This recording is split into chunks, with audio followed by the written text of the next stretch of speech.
जय गीता भागवत। अतः राजा नहुस ने अपना सेवक भेजकर इंद्राणी को फिर अपने पास बुलाया।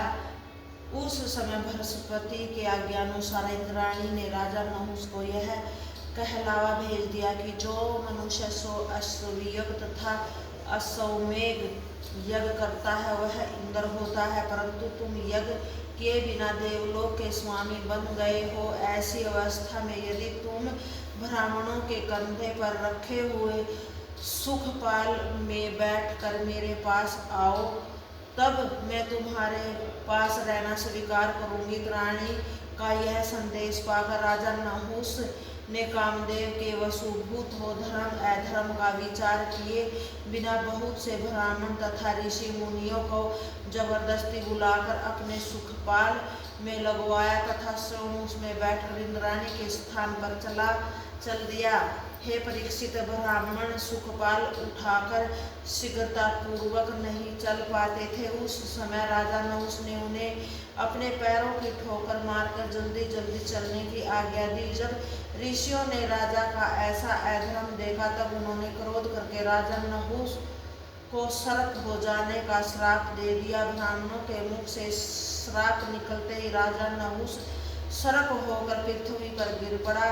इस प्रकार श्री नारायण की कृपा से पतिव्रता इंद्राणी के धर्म की रक्षा हो गई। इस घटना के बाद बृहस्पति ने मानसरोवर तालाब के तट पर जाकर इंद्र को पुकारते हुए कहा कि हे इंद्र, तुम कमल नाल से बाहर निकल आओ।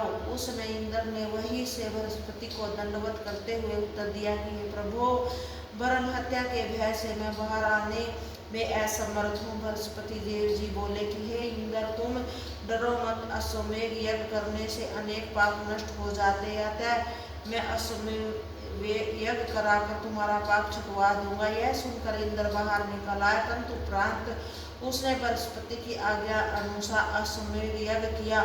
इस प्रकार ब्रह्म हत्या के श्राप से छूटकर वह पुण्य दिव्यारूप हो गया तथा इंद्रलोक का राज्य करने लगा।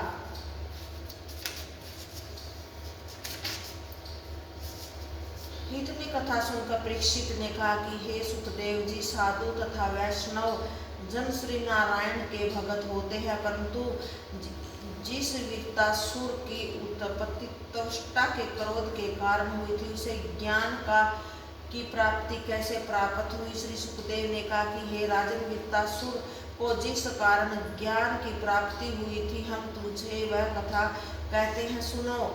पूर्व जन्म में वृत्तासुर का नाम चित्रकेतु था। उस समय वह सातों द्वीपों का राजा तथा अपनी प्रजा का धर्म पूर्वक पालन करता था। राजा चित्रकेतु के 1 करोड़ स्त्रियां थी, परंतु उसके कोई पुत्र नहीं था, इसलिए वह सदैव दुखी रहता था। एक दिन अंगिरा नामक ऋषि अपनी इच्छा से राजा के भवन में आ पहुंचे। राजा ने ऋषि का आयतन आदर सत्कार करके पूजन किया।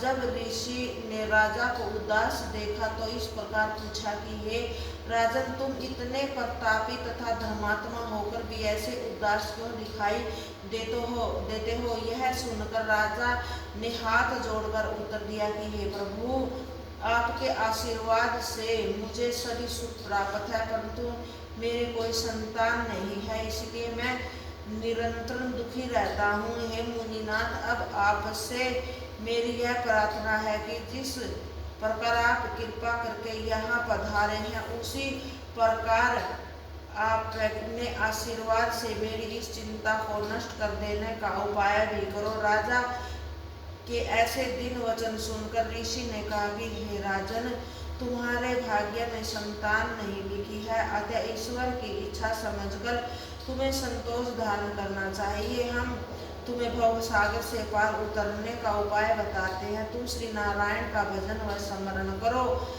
उससे तुम्हारी मुक्ति हो जाएगी। ऋषि की बात सुनकर राजा ने कहा कि हे प्रभु, पुत्र के बिना मुझे ज्ञान ध्यान आदि कुछ भी अच्छा नहीं लगता है। राजा की बात सुनकर अंगिरा ऋषि ने हृदय में यह समझा लिया कि पुत्र के बिना राजा को चिंता दूर न होगी। यह सोचकर ऋषि ने फिर कहा कि हे राजन, यदि तुम ऐसा ही हट कर रहे हो तो तुम्हें एक पुत्र की प्राप्ति अवश्य होगी। जय गीता भागवत।